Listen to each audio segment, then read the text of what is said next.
From Chicago's Can TV, a look at the week's events is reported in the newspapers, in the blogs and online, and on radio and TV. This is Chicago Newsroom. Well, hi there. Welcome to the show. We begin today with a note of optimism. Mayor Emanuel's brother has assured us that everything is just going to be okay. He was asked what advice he would give the CTU and all those noisy parents who are upset because their kids' schools are being closed. And Zeke offered this calming advice to Huffington Post: give in now. Give in now. Rahm will win. Rahm always does win, he said. That's what he told HuffPo. He said, you're not going to beat him. You can bang your head against the wall, but he's pretty tough. And if that weren't enough good news, we heard this week that the murder rate dropped dramatically in Chicago, 69% last month and 42% for the first quarter. But in reality, isn't it just a return to where we were a couple of years ago? We're at 70 this year, way down from 120 last year, but the years before were around 70 or 75. So we'll talk about that. New foot patrols, putting cops on the dots, even a proposal to have businesses pay extra for increased policing. Are those tactics working? Well, we will talk about that today on Chicago Newsroom. And joining us to help us talk about that, and schools, murder, the Cubs, even the evolution of Mark Kirk, it's all on the table this week with WBEZ's Southside Bureau reporter Natalie Moore joining us again. Natalie, good to be great here. to have you back. And also Chicago Tribune contributing columnist John McCarron joining us. Happy to have you here too, John. Great to be on the near west side. Here on the great, powerful northwest side and near west side, just a block behind Greek Islands. Soon to be squeezed by an expansion of the Circle Expressway interchange. That's true. We're only a block away from you'll where... You'll have to soundproof the studio more than now the case. It's been interesting to watch the condo owners who woke up to find out that the westbound ramp was going to be 7.5 feet from their bedroom windows. Yeah. So that's the local news. That's that's the hyper-local news for today. So just out of left field, let's just really quickly deal with this, the evolution of Mark Kirk. I'm fascinated by this. Republican, he's only the second Republican in the Congress to come out for marriage equality, for gay marriage. Is this important? Is it significant? Is it something we should be concerned about in some way or another? I think it's significant, and it wasn't surprising to me. Mark Kirk has always been a moderate, and I think, we had the Republican a senator who came out in support of gay marriage because his son is gay. So I think that we're going to see a little bit of a trickle effect of the GOP members who may not be so far to the right say that they support same-sex marriage. Mm-hmm. So, I mean, this train has left the station, is essentially what you're saying. Yeah, to a certain degree, I do think so. Yeah. But you were saying, John, not so much in Illinois, maybe. Well, no. I mean, the story in terms of gay marriage in Illinois isn't Mark Kirk. I mean, he's an Illinois Republican. He's a North Shore Republican. And, the North Shore is getting more and more liberal. Evanston is creeping north. Jan Schakowsky's district is going to go all the way to the Wisconsin line, probably, if this keeps up. Evanston is creeping north. Thank goodness they don't see our show. They'd be alarmed. The fly in the ointment are folks who probably do see your show, and that is South and West Side ministers. Black ministers, many of whom, including Reverend James Meeks, one of the more powerful in town, really want no part of it and say this is not God's plan for the human race. And so if you're leading a caucus down in Springfield, it's the Republicans aren't so much the problem as your own Democrats, who don't buy into gay marriage. Well, we'll have to see where it goes, because right now it looks like it's kind of stalling in the State House anyway. So, all right. Well, you know what? I really want to get into this conversation about violence in Chicago because, Natalie, I'm really happy to have you here. You have written this book, which is about the almighty Black Pea Stone Nation, but more importantly, it's about kind of our history with gangs in Chicago, and not just about violence, but about the culture. And we hear constantly that everything that happens, every time somebody gets shot, it's gang related, it's gang violence in some way. But as you've pointed out, gang related is a complicated issue these days. It's not what it was. It is, and I push back on the gang label because living in a segregated city like Chicago, where you have folks who may not ever go to the west side or the south side, it may make people feel absolved of the problem. Like, well, those are just those people down there who are in gangs who are probably deserving to die, and they're killing one another. So I think that there is a real disconnect when you use gang-related gang label. And the era of big Chicago gangs isn't once what it was. There are a lot of splinter groups, there are a lot of block crews, neighborhood crews, and that doesn't mean that we don't have gangs at all in Chicago, but some of the violence that we see would be what we call intra-gang fighting. So these are members of the same so-called crew or so-called gang who are inflicting violence on one another. So it's just a really complicated picture that you have to talk about segregation and jobs and structural violence in these communities, and when you just write them all off as gangs, it's not painting a full or accurate picture. I think that's really interesting, and I'm so glad to hear you say that, because it feels to me like the story is really complex. I mean, you apparently do have, and I can take only the word for people like yourself who've reported this, that these kind of splintered cliques and crews and so forth. But you also have these stories every once in a while. Like I was thinking a couple of weeks ago, that horrific story, like early on a Saturday morning, with the woman driving the van down by McCormick Place on Lakeshore Drive, and she was just assassinated. And Right. and that's not a street corner clique. That's something bigger. Right. And this isn't to let the Chicago Police Department off the hook, but a lot of people in communities don't look at the police department to solve violence. Violence is happening in the same kinds of neighborhoods in the city. Poor, hyper-segregated, not a lot of job opportunities, a Herculean task to find a grocery store with decent food. And so when you don't deal with the larger picture in communities, you can have new tactics to come out. You can say, well, crime is down, have these initiatives, which are a part of the puzzle, but the police department is not going to solve the issues in these areas by themselves. We've heard a lot from the mayor and others about the culture of silence and the unwillingness to speak up when violence happens in a community.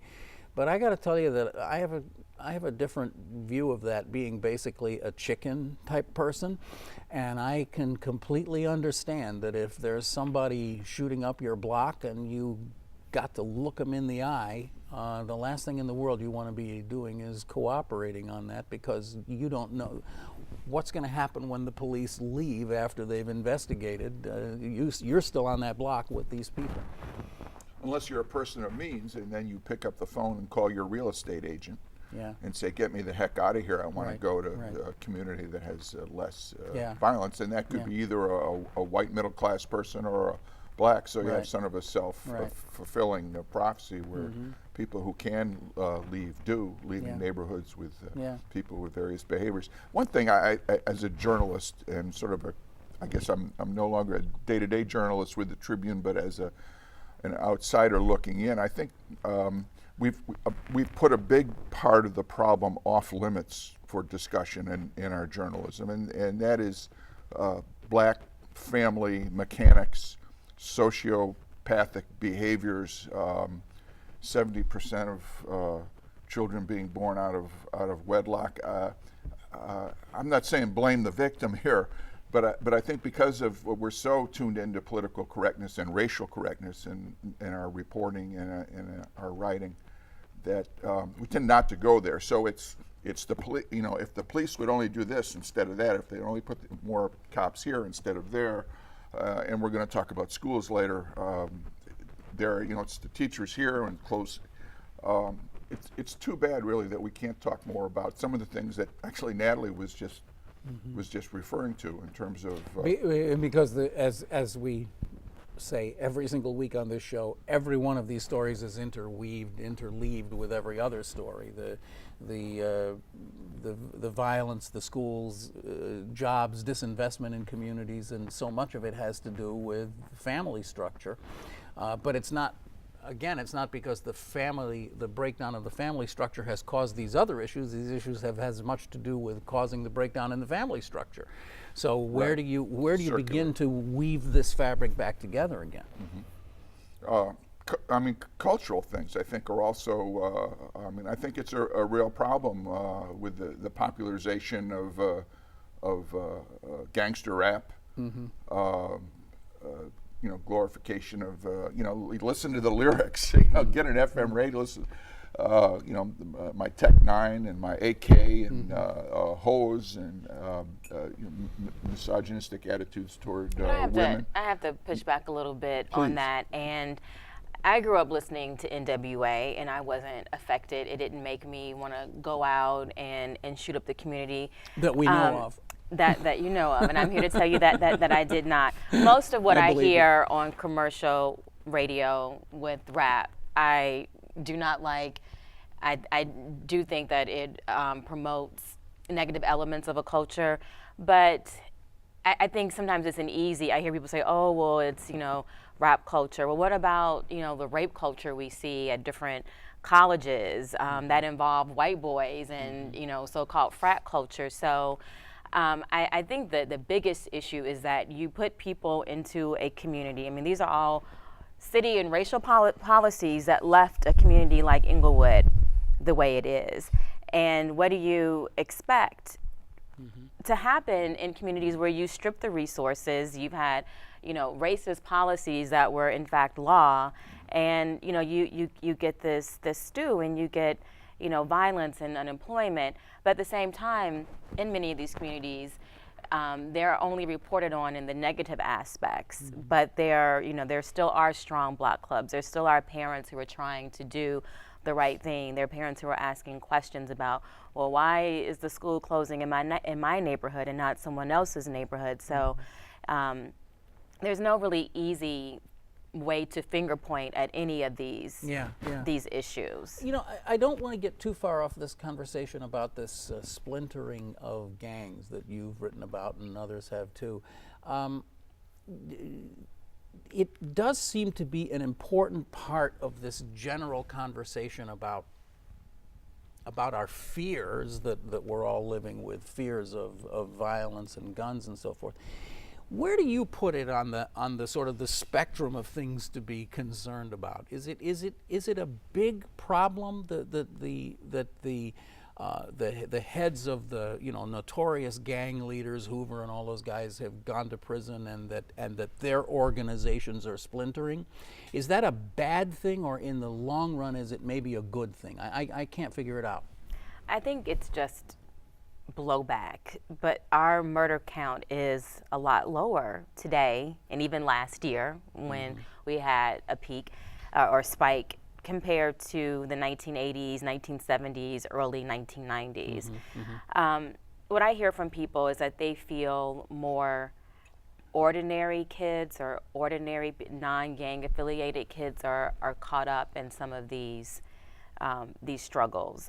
And people will point to the rounds of school closings known as Renaissance 2010, where you had kids who were going out of different neighborhoods and they were seen as outsiders, or not even like far neighborhoods, within, let's say, the South Side. And to protect themselves, they may align themselves with a clique, but it was about mobility and trying to get around.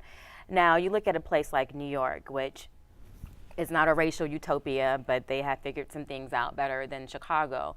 When you have mobility and you are a child and you can go into different social networks, they say that makes a difference. But when you are confined into segregation, even if it means you're going to a different school, but it's in just one neighborhood over, you're not really having people move around into the city and see different parts. And I've just heard that as a theory, and that's what has led to some of these cliques being formed. Yeah, I mean, it's anecdotal. I don't have any evidence of this, but you hear often that there are so many people who live in isolated neighborhoods in Chicago. Many have never even been downtown. Right. Never been downtown, let alone been to another neighborhood that's completely different from theirs, or to another city. And it seems unfathomable. It does. That there's that kind of mentality. And I mean, I grew up on the South Side in Chatham, but different resources, different support, and I never felt that way. I always felt that even if I knew there are places I didn't belong, I would still venture out. And when you do meet teenagers and you take them downtown for the first time, it's amazing to see what it's like for them. But this idea that this city does belong to you, and a lot of young people do not feel that way. Yeah. Well, this actually gives us a nice way to sort of transition into the school discussion, because the closing of, depending on how you count them, 51, 61 schools, whatever. One of the big concerns is this issue of violence that could befall the kids who are being moved into the so-called welcoming schools. And there's a part of me that just finds it deeply resentful that city policy has to be made in accordance with gang lines. That it's like, well, wait a minute, I didn't see that when we were redefining the ward boundaries. I don't remember. Did they redo the gang boundaries too? But the thing that is particularly interesting to me about this is what happens, the culture in the schools that get blended together. Because if you have a school that's a mile away from another school, and you take all these kids and you put them in this school, in many places, in many cases, you're probably just igniting a bonfire, right? Well, yeah, but backing it up, we have 100,000 empty desks in the system. Yeah. We got a $1 billion budget deficit, we're told. I mean, it just seems to me that something's got to happen here. Just forget for a minute, forget the students. Just organizationally, fiscally, and physically, something's got to happen.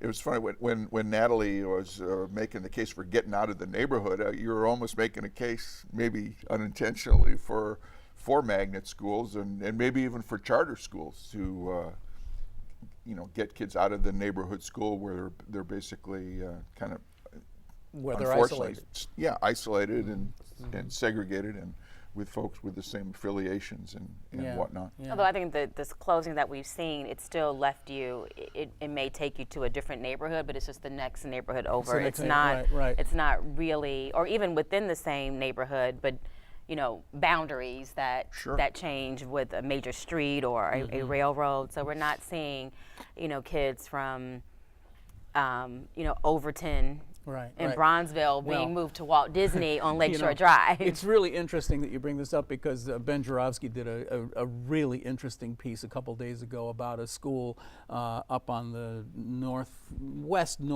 side that is vastly overcrowded, and it's like half white and half Latino, and the parents love the school, but they have no resources at all, and they're literally holding classes in the hallway and all that. And you think, if you were the Martian who was coming to Chicago, you'd say, well, this doesn't seem like this is too terribly difficult. You've got all these schools that are overcrowded here, and you've got all these schools that are underutilized over here. Well, let's just mix it up a little bit. And but remember, you can't do it. Two things happen in these neighborhoods where the closings are concentrated. One is the CHA's plan for transformation, where they took down 20,000 dwelling units. And the other thing that maybe isn't part of this discussion, but maybe should be, is the foreclosure crisis. I didn't mean to sound too right-wing, but like in some of these neighborhoods, 1 in 7, 1 in 4 dwelling units were foreclosed on. I mean, they were really victimized by the banksters, if you will. So you have all this, you have this great exodus. What did the 2010 census show about blacks in Chicago? I think 175,000 blacks disappeared over that decade. So there's got to be some. There has to be an adjustment, and I mean, if we have a minute, I'd like to reserve a little bit of minute to talk about the redistricting of the city council, because that came up in a lawsuit yesterday. But it's a similar kind of conversation that's been happening there with what you were just talking about.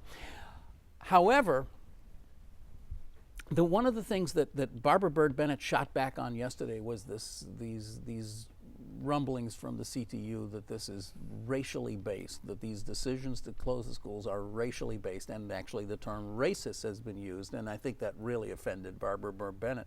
And I want to get your take on that. Were these decisions racially based, or were they based in other things that deeply affected people of one racial group? I was there when Karen Lewis called this racist and classist and cowardly. I think that there are a lot of questions that should be raised. You can make the argument, well, most of the school population is Black and Latino, so you're going to affect kids of color disproportionately, or you're just going to affect them by default because that's the composition of the school system. But when you look at the map and you do see where schools are being closed, I think it does raise questions about policy, why that overcrowded school on the north side. I mean, there are hardly any schools on the north side that are being closed. They're clustered on the south and the west sides. And you know, with the budget, there are just so many questions. $1 billion budget, CPS has said, well, this really won't plug that, and we won't see these savings right away, and we're going to reinvest the savings into the existing schools, but some of the receiving schools aren't necessarily good schools. So I just think that it's happening, even though we knew this was coming, the vote will be happening in May, and it will take effect for next school year. So it's really fast-tracked, and I think there's just a lot of questions out there about how this is going to work. How is this, and I was telling you earlier, there's one of the school closings is a school in the next block from me. I already have lots of blight in my neighborhood. Bronzeville was battered by the foreclosure crisis, the economic downturn. So now, what are you going to do with this big empty school? Another piece of blight, but then the cynics will say, well, this is just all paving the way for charter schools. Well, I thought this was really interesting today. The Sun-Times editorial board was convinced to go on the tour of schools, and they ended up going to Garvey Elementary School, and they wrote about how this is really a very fine school, and the kids that are being sent from this school to the receiving school is nowhere near as good as the one that they're leaving from. So you have, when you look at this at the granular level and you look at individuals and individual schools, you often find that these things, that there is a sort of a one-size-fits-all kind of approach that's being taken. And class size is a big question for me. We're taught that smaller class sizes are the way to go. So does this mean we're going to have overcrowding by having a receiving school take another school? And how about engineering? You know, what's the situation with the heating, ventilation, and air conditioning systems at Garvey School? I mean, and to me, you know, that wouldn't be racist for that to be a consideration, and which schools are saved and which. Well, and also, I mean, forgive me for being just a little cynical here, but I was looking at that and thinking, also, that's why they're closing Garvey. It's a relatively new school. I don't know anything about it, but it's a relatively new school. It appears to be in very good physical condition. So there is some charter operator somewhere who's going to swoop in and take that school. It's the bad ones, the ones that nobody wants, that are going to. And by the way, also, I just can't help, I got to make this observation that I thought it was really kind of interesting that Trumbull School was picked out in Alderman O'Connor's ward. So he's the chairman of the education committee. So he gets to say, I've got this beautiful big building, this school building that they've picked on me too, folks. Even my ward. He's the mayor's floor leader, isn't he? Right. So he gave one up too. Where do you want to go from here? Should we talk a little bit about this, about the redistricting? That's your job. Yeah, it's our job. I mean, I got to say that the League of Women Voters coming out yesterday and saying that the council redistricting was a travesty, essentially, is what they're saying. But one of the reasons that they're saying this is because the city council went so quickly to adapt or adopt this new plan. And so it's sort of like, so in many cases you voted for this alderman a year or two ago, and now you don't have him anymore, or her anymore. I mean, this was a craven political remap, and Tom Gagan knows that, and so does the League of Women Voters, and so does everyone at this table. The remap was done so as to save incumbents, to not diminish black representation, even though the population is way down. So it's not wasn't really a racially motivated thing, But boy, Rahm Emanuel really got the guys he wanted to get. Yeah. Sposato was drawn out of his own. He's got to move if he wants to run again, say with Bob Fioretti, who was a thorn under the mayor's saddle. Yeah.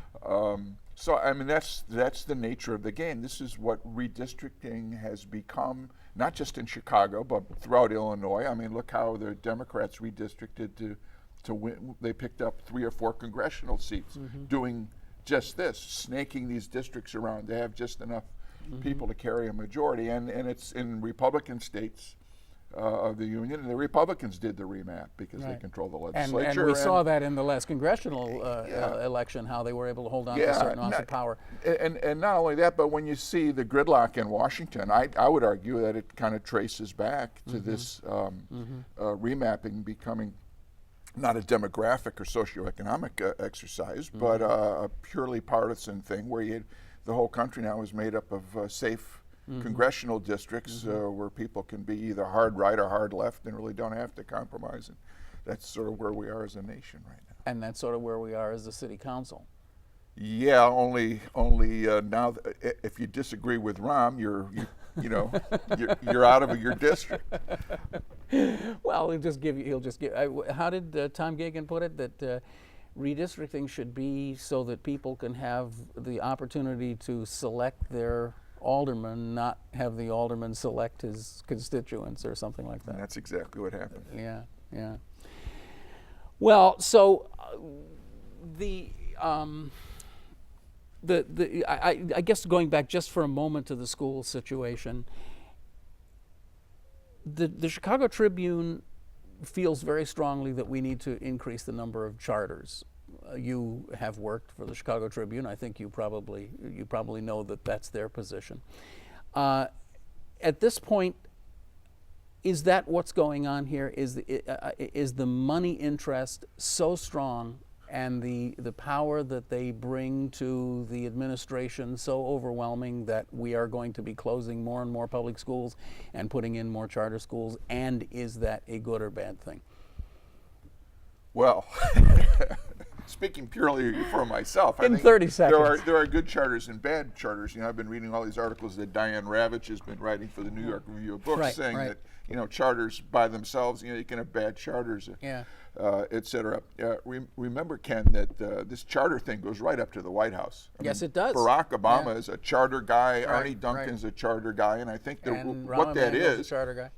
Right, and what that is the half a loaf that they're going to use to forestall vouchers, which I think interesting. Yeah, I mean they're saying, well, at least there's still public schools. At least it's not vouchers. We still have some sway. So I've always looked at it as a way to forestall the movement for vouchers and as a way to get around the rules that the Chicago Teachers Union has won in contract and make it almost impossible to discharge a incompetent teacher.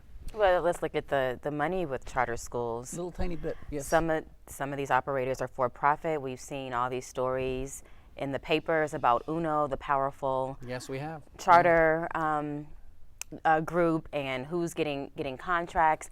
And there's some people who Natalie, think, I'm so sorry. We're just out of time. I hate to do this to you. We just have to cut it off. Natalie Moore, WBEZ Southside Bureau reporter and bureau chief. We've promoted her. Thank you. And John McCarron from the Chicago Tribune, contributing editor, and also DePaul University, right? I do a little adjunct in there. Yes. Got to go. You've been watching Chicago Newsroom. Thanks, guys, for being here. It's a service of CAN TV, and you can watch us anytime you want at this address right here. But check us out next week. We'll be back right here on CAN TV. Thanks. Bye.